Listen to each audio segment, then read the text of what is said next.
აუცილებლად აუცილებლად მინდა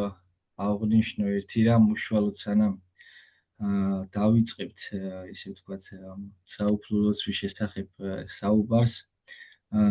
მანამდე მინდა ვთქვა, რომ მადლობა ღმერთს და მადლობა თქვენ უშუალოდ ეს ვინც მოიფიქრა, ვინც ესე ვთქვათ გადაწყვეტილება მიიღო და დააარსა ეს ესე ვთქვათ პროექტი და ზოგადად ვინც რაიმე წვლილი შეიტანა ამ საქმეში, რადგან ამ ადამიანებმა ესე ვთქვათ შეძლეს ის, რომ რაც არის მთავარი საზოგადოებისთვის ქრისტიანული სოцხედველობით ის მიიტანათ ადამიანის აზრამდე და ადამიანის გულამდე. ეს აუცილებლად ესე ვთქვათ აღსანიშნავია და მადლიერებას გამოვხატავ თქვენს მიმართ და მადლიერებას გამოვხატავ დავწყე საზოგადოების მიმართ, ვინც ესე ვთქვათ გესწრებათ, ვინც შემოდის, რადგან ამ ადამიანებს მიეცათ ასპარეზი, რომ იმოღვაწეონ, განვითარდნენ ქრისტიანულად და ასევე თქვენ მოგცათ ამ საზოგადოებამ ასპარეზი, რომ რაც შეიძლება მეტი კეთილი და კარგი საქმე გააკეთოთ. ეხლა რა ის რაც შეეხებოდა მინდოდა აუცილებლად მეთქვა და გამომეხატა მადლიერება. ეხლა რაც შეეხება უშუალოდ საუფლო ლოცვას, სანამ საუფლო ლოცვის განმარტებაზე გადავალთ, უნდა შევეხოთ ერთ მნიშვნელოვან საკითხს, რაც არის ესე ვთქვათ, თუ სად გვხდება საუფლო ლოცვა და ნაწილობრივ უკვე აღნიშნე თუ რატომ ეწოდება ამას საუფლო ლოცვა და უნდა ითქვას, რომ ჩვენ ქრისტიანებს მართლმადიდებლებს გვაქვს ეს ჭეშმარიტების ორიენტირი, წყარო ჭეშმარიტებისა, რომლის მიმართ ისე ვთქვათ, სულ უნდა ვივტოდეთ, ვისწრაფოდეთ, რომ ეს წყალი მივიღოთ, შევივსოთ და ეს ჭეშმარიტების წყარო ორიენტირი არის წმინდა წერილი. ეს არის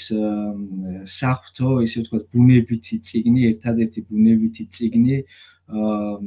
და ამას ეწოდება ბუნებითი წიგნი, იმიტომ რომ სხვა წიგნებისგან განსხვავებით არ არის ადამიანის გონით, ადამიანის აზრით ჩაწერილი, არამედ ეს არის უშუალოდ ღვთისგან, ღვთისშთაგონებით და ღვთის სიტყვა და სწორედ ამიტომაც ეწოდება მას ერთადერთი ბუნებითი წიგნი და სწორედ მან გვხდება ჩვენ უშუალოდ საუფლო ლოცვა, მამაო ჩვენო და ეს როგორც წეგან აღნიშნე, საუფლო ლოცვა ეწოდება, რადგან თვითი უფალმა განკაცებულმა მაცხოვარებმა დაგვიტოვა ეს ლოცვა, რათა ჩვენ მივმართოთ, შევევედროთ, მადლიერება გამოვხატოთ უფლის მიმართ და საინტერესო არის ის, რომ გარდა სიმარტივისა და ესე ვთქვათ, გარდა ესე ვთქვათ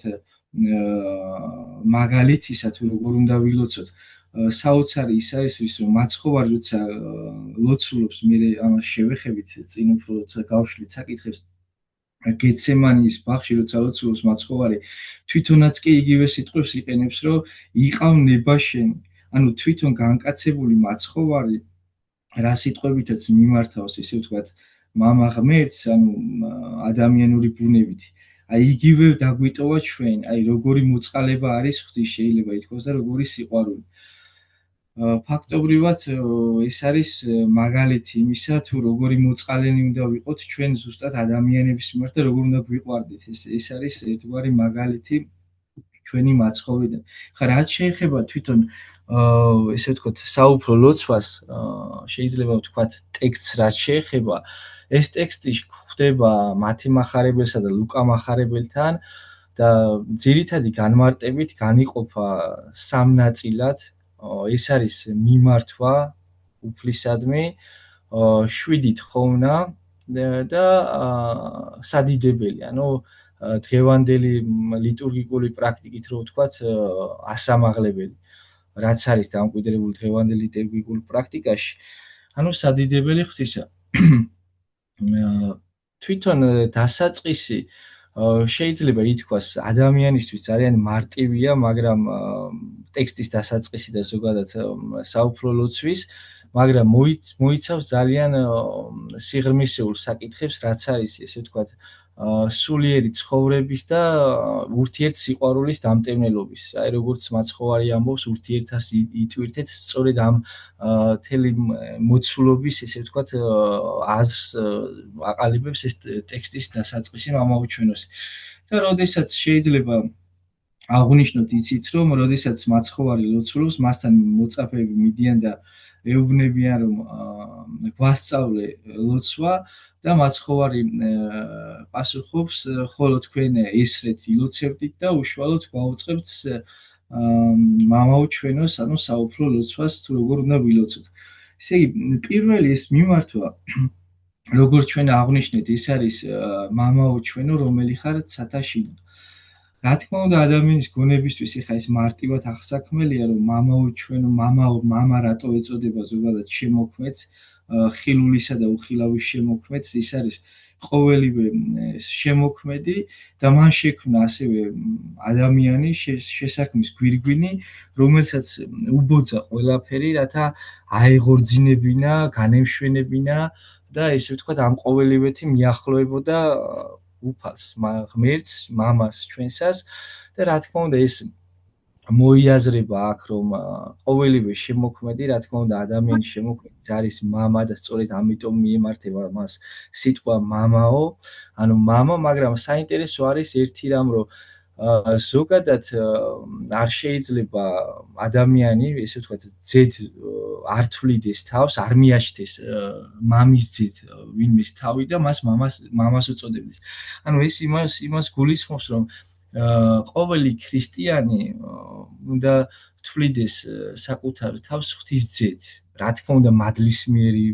ძეობილობა იგულისხმება აქ ადამიანის, მაგრამ უნდა თვლიდეს და უნდა იმსგავსებოდეს. არ შეიძლება ყოველდღიურად, ყოველი ესე ვთქვათ, ჭირისას, ლხინისას ადამიანს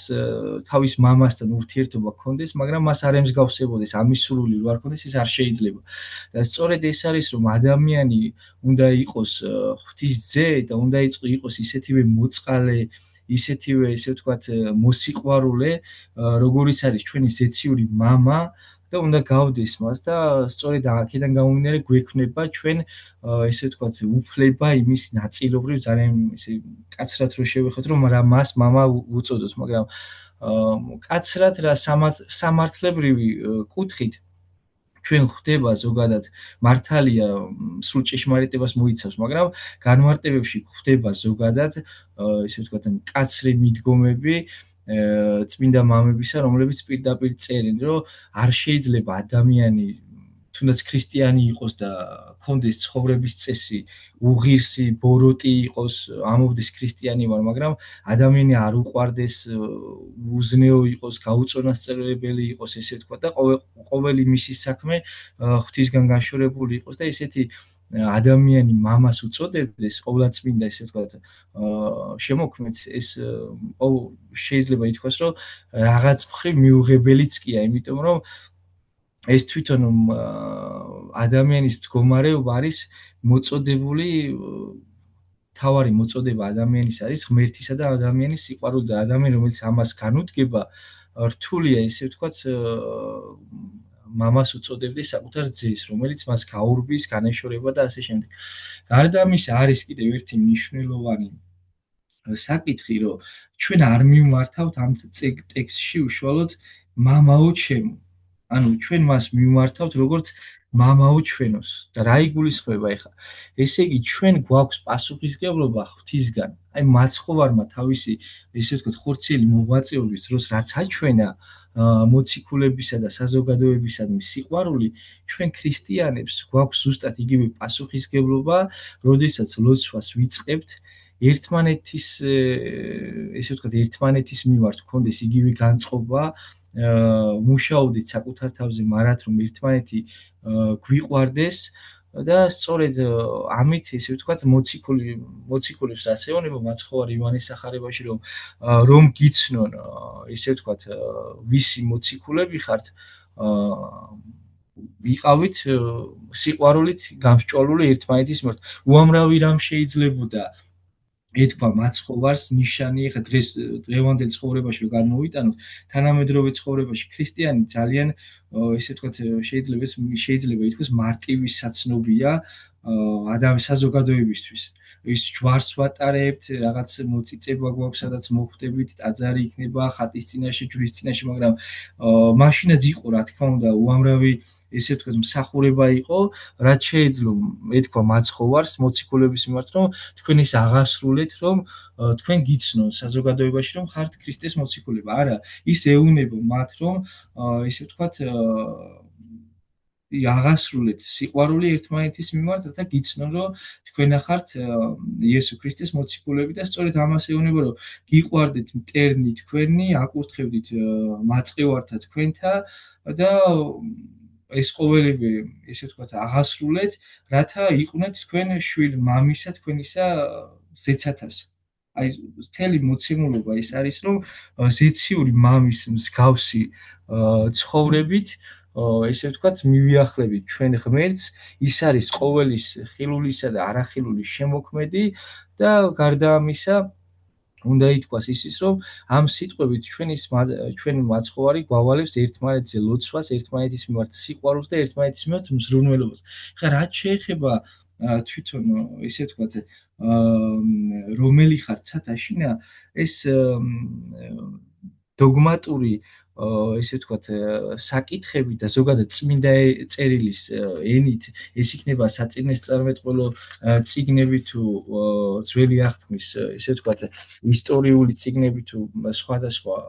ესე ვთქვათ, სხვადასხვა წიგნი წმინდა წერილის ენით ცათა ესე ვთქვათ, ცა არის მაცხოვრისა და ესე ვთქვათ, ღმერთისა, სამივე ჰიპოსტასისა, მამისა, მაცხოვრისა და სულიწმინდის სამყოფელი და ასევე უსხეულო ძალების, ანგელოზების სამყოფელი.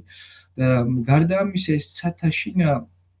მიუთითებს იმას, რომ ზეციური მამა განსხვავდება ამ ქვეყნიური მამისგან. ანუ ხორციელი მამისგან, რომელიც ესე ვთქვათ, ჩვენთან, ჩვენს გვერდით ყოფობს, ესე ვთქვათ, ცისქვეშეთში. და ეს ცა, სადაც ესე იგი იგულისხმება ეს სწავლებით, სადაც ყოფობს ღმერთი, არ არის ის ცა, რასაც ჩვენ ვხედავთ, ეს ლურჯი ცა იქნება თუ ცისა, ღამისა თუ დღის მანათლებლები, ის არ არის, რა თქმა უნდა, ეს არის ზენაცა და ქვემოთ ამის ყოველივე ქვემოთ არსებული ეს არის ცისქვეშეთი, სადაც ყოფობთ ჩვენც და საერთოდ სამყარო, სადაც ყოფობს და ეს მანიშნებელია იმის, რომ შემოქმედი ყველგან ყოფობს, ჩვენი შემოქმედია, ის გარეშემო უწერელია და რა თქმა უნდა, განსხვავდება ჩვენი ხორციელი მამისგან, რომელიც ჩვენთან ყოფობს და ის არის ზეციური მამა და ზოგადად შეიძლება ითქვას ამ მოწოდების ესე ვთქვათ, მცირე შეჯამებით, რომ ღმერთი გვასწავლის თავისი სიტყვებით, რომ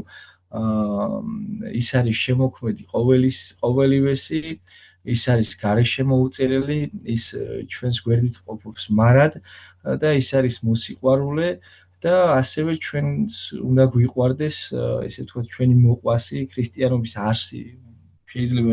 ითქვას მთავარი არსი, რაც არის ის ორი მცნება, რაზეც საუბრობს მაცხოვარი, რომ შეიყვანეთ ღმერთი თქვენი და მოყვასი თქვენი, ესე ვთქვათ, ამ ესე ვთქვათ, მოწოდებაში არის გადმოცემული. უბრალოდ ადამიანი უნდა ეცადოს, რომ რაღაცნაირად სიღრმისეულად შეხედოს, რაღაცნაირად გულთან მიიტანოს და ეს ჩვენ ზოგადად ხშირად გვაწუხებს ადამიანებს ახსარებაში ვაბარებთ ხოლმე ის გონება, გაფანტულობას და ასე შემდეგ ეს სამწუხაროდ დაცემული ბუნების შედეგია და ესე დროს არ ვფიქრობთ თუნდაც ამ სიტყვებზე მიუხედავად იმისა, რომ ძალიან მარტივად აღსაქმელია აი სიღრმისეული განმარტების მიუხედავად. მთავარია უბრალოდ ადამიანმა სიღრმისეულად დაფიქრდეს და მე რა თქმა უნდა ის შეიძლება მის გავრცობას თუ თვითონ მოინდომებს ესე ვთქვათ, გამდიდრება უამრავი ესე ვთქვათ, ლიტერატურა არის ამის შესახებ, რითაც ადამიანი ესე ვთქვათ, თავის ცოდნას განამდიდრებს და თავის სულიერებასაც აღამაღლებს. ეხლა რაც შეეხება ის იყო დასაწყისი მიმართვა და უშუალოდ ეს 7 თხოვნა პირველი თხოვნა ეს არის წმინდა იყავ სახელი შენი და შეიძლება გაჩნდეს ადამიანისთვის შეკითხვა თუ რას გულისხმობს ესე ვთქვათ ჩვენთვის ადამიანისთვის ღვთის სახელის წმინდა ყოფა და ანუ რაღაცნაირად გაჩნდეს ეს შეკითხვა და დავფიქრდით თუ რას მოიცავს ეს ან ჩვენ როგორ უნდა ვყოთ ღმერთის სახელი წმინდად მაგრამ ღმერთის სახელს ჩვენ ვერ ვყოფთ წმინდად ღმერთმა დაგვიფაროს და ვერც ვერაფერს დავაკლებთ, ვერც შევღალავთ, უმც მოინდომოს ადამიანმა ამას ვერ გააკეთებს. ღმერთმა ყველას აშოროს ესეთი განზრახვა და ფიქრი. ღმერთი უცვალებელია და რა თქმა უნდა მისი ყოველივე არსით და საქმეც, მაგრამ აქ იგულისხმება რა თქმა უნდა ის რომ ჩვენ ვევედრებით ღმერთს რომ მოგვცეს ძალა რომ ჩვენი საქმით, ჩვენი ცხოვრებით დავაინტერესოთ ადამიანები, აი ხშირად ვქადაგებთ მოძღვრები იმის შესახებ, რომ ყოველი ქრისტიანის ცხოვრება უნდა იყოს ქადაგება თავისი საქმით. ანუ რა იგულისხმება აქ? ადამიანი, როდესაც ტაძარში დგას მოწიწებით, მორჩილებით, სიყვარულით, ასევე როგორც კი გავა ტაძრის გარეთ, ასევე უნდა აგრძელებდეს იგივე ცხოვრებას, რომ საზოგადოება ვინ შეხედავს ამას გაუჩნდეს სურვილი და თქვას, რომ აი ეს ადამიანი ესეთი მოწყალე, ესეთი მოსიყვარულე, როგორც ცხოვრობს, ესეთი უნდა ვიყო მე. და ეს სწორედ ეს იგულისხმება ერთ-ერთი მთავარი აზრი ამ სიტყვებისა ის არის, რომ წმინდა იყავ სახელი შენი, რომ ჩვენ ცხოვრებაში განდიდდებოდეს. ჩვენ ვეცადოთ, რომ ვიყოთ ღვთისთვის სათნო, ვიყოთ ესე ვთქვათ წმინდად ვიცხოვროთ, რომ ჩვენი ცხოვრებით წმინდა ვყოთ, ესე ვთქვათ, ღვთის სახელის საზოგადოებაში, რომ საზოგადოებამ შეიცნოს ღმერთი თავისი, ესე ვთქვათ, ადამიანის მიმართ მიცემული მცნებით. რომ რამდენად ესე ვთქვათ მოსიყვარულია თუ რა მოგცა ღმერთმა ის 10 მცნება რომ მოგცა ის რომ უნდა გვიყვარდეს ჩვენი მოყვასი რომ აი ამის ძალა მოგცეს და ეს ყველაფერი წმინდად შევასრულო და ვადიდოთ ჩვენი ცხოვრებით ღმერთი სწორედ ამას მოიცავს ეს ესე ვთქვათ წმინდა იყავს სახელი შენ და ამის შესახებ ნეტარი ავგუსტინე ესეთ რამეს ამბობს რომ რა შეგვიძლიაო ჩვენ გავაკეთოთ, ანუ როგორ უნდა ვყოთ წმინდად ღვთის სახელი და მე თვითონვე პასუხობს, რომ ჩვენ ვერ შევცვლით რაიმეს და ჩვენი ესე ვთქვათ წმინდა ყოფა არ ჭირდება ღმერთს, მაგრამ ესეთ რამეს პასუხობს, რომ ჩვენ ვევედრებით ღმერთს, რომ კაცთა მოდგმამ უფრო მეტად შეიცნოს ღმერთი და პატივისცეს მას ყოვლადწმინდას ჩვენივე საქმით და ჩვენივე ცხოვრებით და აი როგორც მაცხოვარი ამბობს მათეს სახარებაში რომ ეგრეთ წინევდი ნათელი თქვენი წინაშე კაცთა რათა იხილონ საქმენი თქვენი კეთილი და ადიდებდნენ მამასა თქვენსა ზეცათას აი ეგრეთ წინევდი ნათელი თქვენი წინაშე კაცთა აი ეს არის მთლიანი არსი ამისი და შეიძლება ითქვას რომ საქართველოს ისტორიაში აი ძალიან დიდი მაგალითი გვაქვს ამის. საოცარი მაგალითი გვაქვს წმინდა იყავს სახელი შენი ამის აღსრულების და ეგრე ესრეთ წინევდი ნათელი თქვენი. ეს არის ჩვენი ესე ვთქვათ ისტორიული ესე ვთქვათ უდიდესი საუნჯე, არა მარტო ისტორიული, ასევე ქრისტიანული, ეს არის 100,000 მოწამე. 100,000 მოწამის ესე ვთქვათ ცხოვრება, 100,000 მოწამის საქმე და 6,000 დავითგარეჯელი ბერის, ესე ვთქვათ, მოწყვეტა, ეს არის სრულად აღსრულება ამ სიტყვისა წმინდა იყავს სახელი შენი. წარმოვიდგინეთ, აი რამდენად მნიშვნელოვანია ხა ყველას მოგვეხსენება 100,000 მოწამის ისტორია და რამდენად მნიშვნელოვანი მოვლენაა, როცა ესე ვთქვათ, თავისი სისხლით, თავისი ესე ვთქვათ, ცხოვრების ესე ვთქვათ, ღმერთზე მიძღვნით დაამტკიცეს ეს რომ როგორ უნდა ყოს ადამიანმა წმინდად ღვთის სახელი და როგორ შეინახოს. მთელი ესე ვთქვათ, აზრი არის ამაში განმოცემული და შეიძლება ითქვას, რომ ადამიანის მოქმედება როგორია, იცით, აი ყოველი საქმის დასაწყისში ჩანს თუ რამდენად ქრისტიანები ვართ ჩვენ. და სამწუხაროდ გვაქვს ეს გაურებული მდგომარეობა, ორმაგი სტანდარტი, მაგრამ ღმერთმა მოგცეს იმის ძალა, რომ აი რასაც მაცხოვარი გვასწავლის საუფლო ლოცვაში, ის აღვასრულოთ. ხა რაც შეეხება ეს იყო პირველი თხოვნა და მეორე თხოვნა ის არის მოვედინი სუფევა შენი ესე ვთქვათ ღმერთის ჩვენთვის ეს ძალიან საყურადღებოა იმ მხრივ რომ ღმერთი ყველგან ყოფობს ჩვენი არსებობა ესე არარსებობიდან არსებობაში მყოფობა და დღეს ყოველი წამი ჩვენი ცხოვრებისა ეს ღმერთის ესე ვთქვათ მოწყალების შედეგია ღმერთი გვიცავს რომ საერთოდ არ ვქრებით ამ წამს აქედან მაგრამ საინტერესო ის არის რომ რა იგულისხმება ამ სუფევაში და ეს ნიშნავს იმას რომ ჩვენ ვევედრებით ღმერთს რომ აი როგორც ზეციური სამყოფელში როგორც ჩვენ წეგან აღვნიშნეთ იმ ზეციურ სამყოფელში სადაც ყოფობს ღმერთი იქ არის ესე ვთქვათ უცხოურ ძალების მიერ მარად განდიდება ღვთის მარადის გალობა, მარადის განდიდება, მარადის წარმატება ღვთისაკენ და ესე ვთქვათ მარადის ზრდა დამტევნელობის მიხედვით და სწორედ ეს იგულისხმება რომ ჩვენ გვინდა რომ ყველა განადიდებდეს ღმერთს, ყველას უყვარდეს ერთმანეთი და აი როგორი სუფევაც არის ღვთისაცუფებელში ეს ერთგვარი მიმართება არის შეიძლება ითქვას ზეციური ეკლესიისა და მებრძოლი ეკლესიის აი ზეციური ეკლესიაში სადაც არიან ესე ვთქვათ ეს ყოველივე ღმერთთან ყოფი და ჩვენ მებრძოლი ეკლესია ესე ვთქვათ რომელიც ღედაღამ უნდა ვევედრებოდეთ ღმერთს რომ არ დავშორდეთ უფალს ესე ვთქვათ არ დავცილდეთ შეგვეწიოს გაგვაძლიეროს და სწორედ ამას აღნიშნავს ეს მოვედის უფლება შენი რომ აი რაღაცნაირად იმსგავსებოდეს ღვთის სასუფეველს ესე ვთქვათ ის სამყოფელი ღვთის ძალით, ღვთის განგებით, რომ აი იყოს ნაკლები ბოროტება, ნაკლები ცუდი საქმე და რა თქმა უნდა მეტი სიყვარული და ზოგადად ადამიანი ღმერთთან ყოფობისთვის არის შექმნილი და ამ თხოვნით შეიძლება ითქვას, რომ ჩვენ მევედრებით ღმერთს რომ მოგცეს იმის ძალას რომ ეს აღვასრულოთ. აი რომ ღმერთთან ვიყოს ახლოს.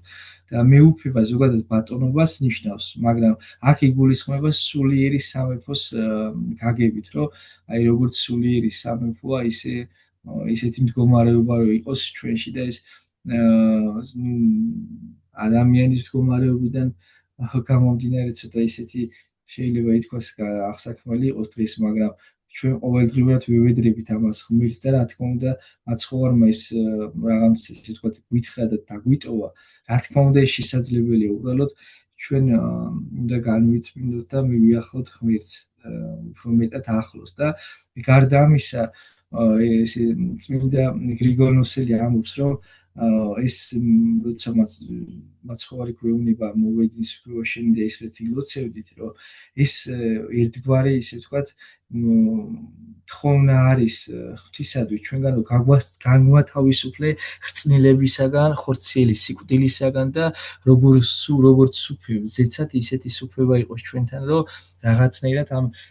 ესე ვთქვათ რა თქმა უნდა კაცობრივი ბუნება იხსნა უკვე მაცხოვარმა თავისი განკაცებით, თავისი ნებით, აღდგომით, მაგრამ აქ უკვე იმაზეა საუბარი, რომ რაც შეიძლება მალე მივიახლოთ ღმერთს და გარდა ამისა ჩვენ გავძლიერდეთ და აი ყოველდღიური ესე ვთქვათ ცოდვისგან, ხრწნილებისგან დახსნილი ვიყოთ და აქ არის კიდევ ერთგვარი მინიშნება, როგორც როცა ზოგადად უშუალოდ ვიხებით განმარტებებს, ერთგვარი მინიშნება არის, რა თქმა უნდა, მეორედ მოსვლის შესახებ. რომ აი მაცხოვარი ერთხელ მოვიდა, განკაცნა და თავისი სუფევით მოვა მეორედ ჟამს და შეიძლება ითქვას, რომ ეს თვითონ ეს მეორე თხოვნა მოიცავს იმას, რომ რაღაცნაირად ჩვენ გავძლიერდეთ, ღმერთს მივიახლოთ და ღმერთის სუფევა ზეციური სუფევას გავდეს ჩვენი აქაური სამყოფელი, რადგან შეიძლება ითქვას ადამიანი აი მაცხოვარი როგორც ამბობს სასუფეველი თქვენს გულებშია, ადამიანი როგორ მოღვაწეობასაც დაიწყებს აქ და ღმერთს რამდენადაც მიახლება, ისე განაგრძობს მისი სული იქეთ და რა თქმა უნდა არის განვითარებადი ღმერთთან მიახლებული, მაგრამ ადამიანმა აქედანვე უნდა შეიქმნას სასუფეველი და სწორედ ამას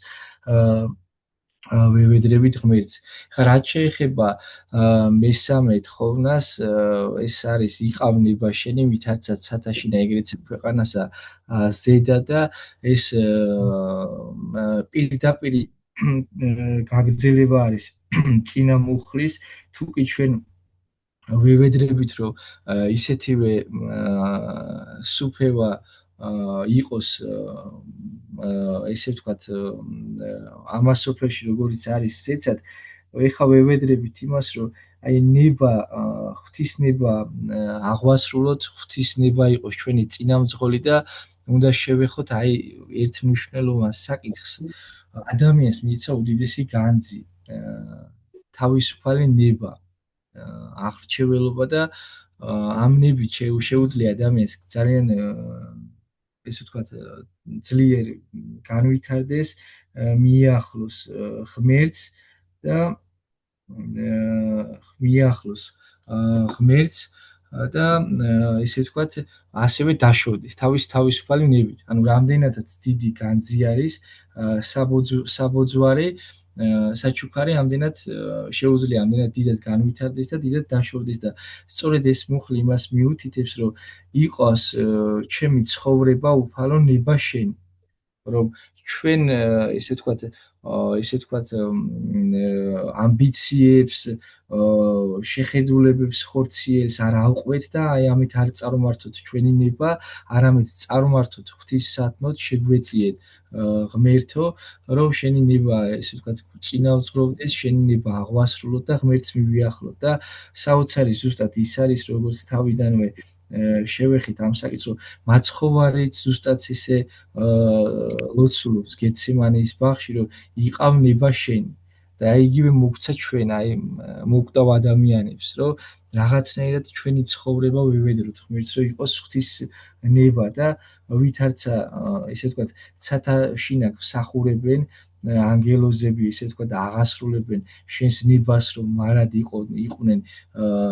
შენთან აი ესე არის ესე უნდა იყოს ჩვენი ცხოვრება და სწორედ ამას ვთქვით ჩვენ მაცხოვარს რომ აი რაღაცნაირად ჩვენი ცხოვრება იყოს ღვთისთვის სათნო და თავისი ნების ესე ვთქვათ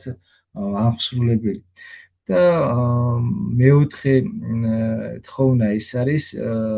პური ჩვენი არსობისა მომეც ჩვენ დღეს ბოდიში მამა დავით დიდი ბოდიშის მოხდით ჩვენი შეხვედრის ესე ვთქვათ პირველი ნაწილი იქიდან გამომდინარე რომ 40 წუთი გვაქვს ჩვენ სანამ გაითიშება ზუმი 10 წუთით და ასეთ რაღაცას შევთავაზებთ რომ ხა შევისვენოთ 10 წუთი დაახლოებით მე გავთიშავ შეხვედრას და აი შემდეგ წევრზე თქვენ გადახვალთ ჩვეულებრივ ლინკს რომ ჩავაგდებ ისე WhatsApp-ის ჯგუფში თავიდან შემოვალთ და გავაგრძელებთ ჩვენ საუბარს დიდი ბოდიშის მოხდით ასე გავაკეთოთ ასე აჯობებს. მოკლედ ჩვენი შეხვედრა არ დასრულებულა. ის ბოდიში სიტყვაში გაწყვეტნით. მე რა თქმა უნდა ვეცადე რომ ძალიან შემეკვეცა ეს თქვენი ფორმატიდან გამომდინარე ვიცი ის დროის რო მაგრამ შეუძლებელია რაღაც აი ამაზე ნაკლებად რო აღვნიშნოთ და რა თქმა უნდა მაგიტომაც რა თქმა უნდა, გვაქვს ჩვენ შესაძლებლობა იმისა, რომ თანაც 40 წუთი, იმიტომ რომ მოსასმენადაც ადამიანის გონებას დასვენება სჭირდება და 10 წუთი შევისვენოთ და გავაგრძელოთ. ლინკს ისევ ჩავაგდებ ჩვენი WhatsApp-ის ჯგუფში. ახლა მე შეხვედრა საინტერესო პირველი ნაწილი იყო სხვადასხვა და ველოდებით მეორე ნაწილს შევისვენოთ 10 წუთი. გაიხარით. შეხვედრამდე